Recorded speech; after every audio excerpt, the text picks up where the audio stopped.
kita lanjutkan mereview bab keempat. Kita tadi sampai pada surat Madaniyah yang berisi ayat Makkiyah.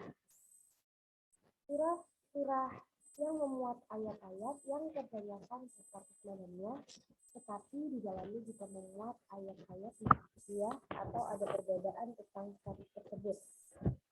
Surah yang berstatus Madaniyah terdapat dalam Al-Quran berjumlah sekitar 6 surah yang memuat 726 ayat.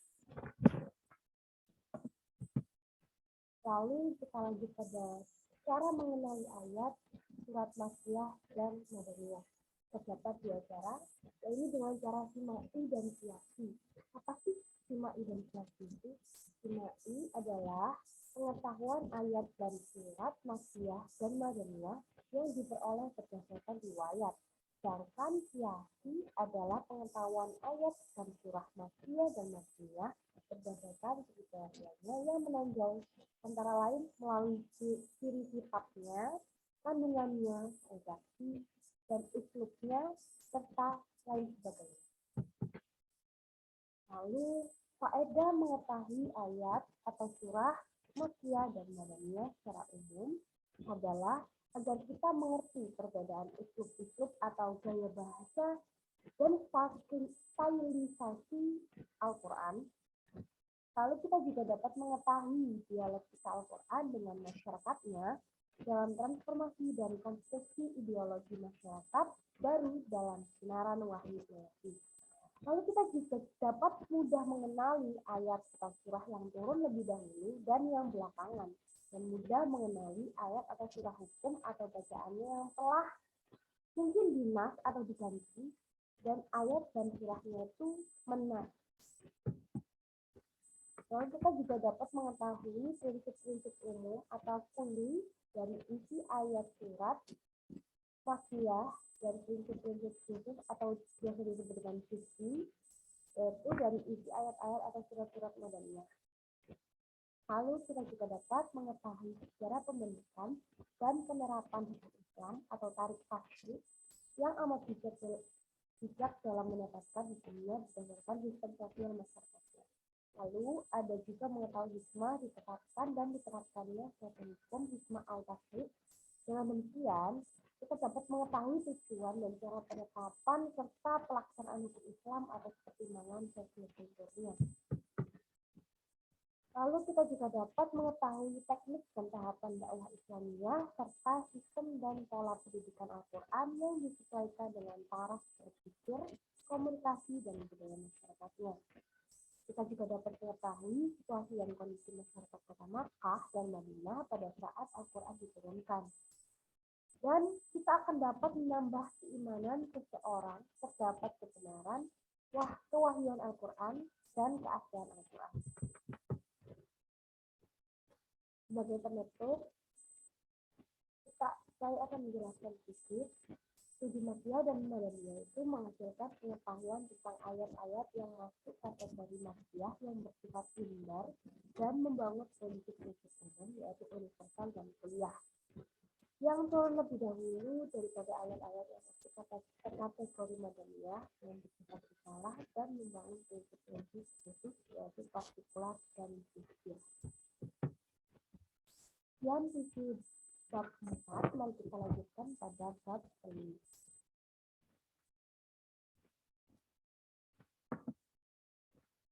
Di bab kelima ini ada nasib dan mansub.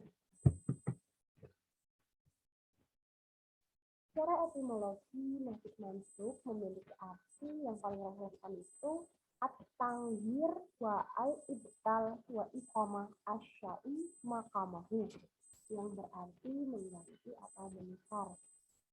Atau bisa juga at-tahwil mabaqaihi fi nafsihi, atau at-tabdil yang berarti memalingkan atau memindahkan.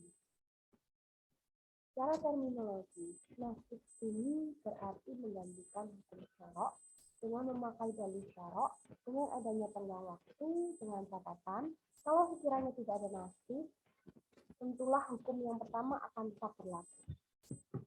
Lalu secara etimologi, mansuk berarti sesuatu yang diganti. Namun, secara terminologi, mansub ini berarti hukum syara' yang menempati posisi awal yang belum diubah dan belum diganti dengan hukum syara' yang datang kemudian. Arti nasib mansub dalam istilah fuqaha antara lain ada dua, yaitu membatalkan hukum yang telah diperoleh dari nas yang telah lalu dengan suatu nas yang baru datang, seperti cegahan terhadap ziarah kubur oleh Nabi Shallallahu Alaihi Wasallam, lalu Nabi membolehkannya. Dan yang kedua adalah mengangkat nas yang umum atau membatasi kemutlakan nas. Syarat-syarat terjadinya nasib mansub antara lain harus berupa hukum syara', bukan hukum akal dan bukan hukum prinsip manusia. Lalu adanya dalil baru yang mengganti nasib itu harus setelah ada tenggang waktu dari dalil hukum yang pertama atau mansub. Di antara dua dalil nasib dan mansub atau antara dalil satu dan dalil dua harus ada pertentangan yang nyata atau kontradiktif. Lalu, dalil yang nasib atau yang mengganti itu harus bersifat mutawatir, karena dalil yang ketetapan hukumnya telah terbukti secara pasti, maka tidak akan dapat dinasib kecuali oleh hukum yang terbukti secara pasti pula. Latar belakang timbul teori nasib mansub dalam Islam. Yang pertama, timbulnya isu nasib mansub dalam as-sunnah. Yang kedua, para sahabat menggunakan istilah nasib mansub dalam Al-Quran yang dikehendaki adalah pentakhsisan dari yang am, pentakhsidan dari yang mutlak, dan pentakhsilan dari yang mujmal. Yang ketiga, adanya ayat-ayat yang sepintas selalu menunjukkan gejala kontradiksi. Urgensitas ilmu nasib mansub dalam penggalian ajaran dan hukum Islam dalam Al-Quran antara lain untuk mengetahui proses tasyri' atau penetapan dan penerapan hukum Islam yang sejalan dengan dinamika kebutuhan masyarakat yang selalu berubah-ubah. Sejauh mana elastisitas ajaran dan hukumnya serta sejauh mana perubahan hukum itu berlaku.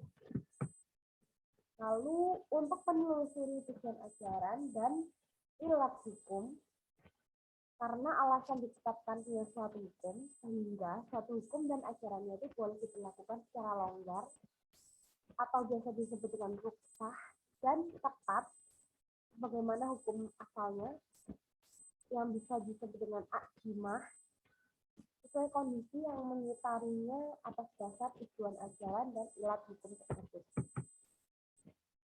Terima kasih.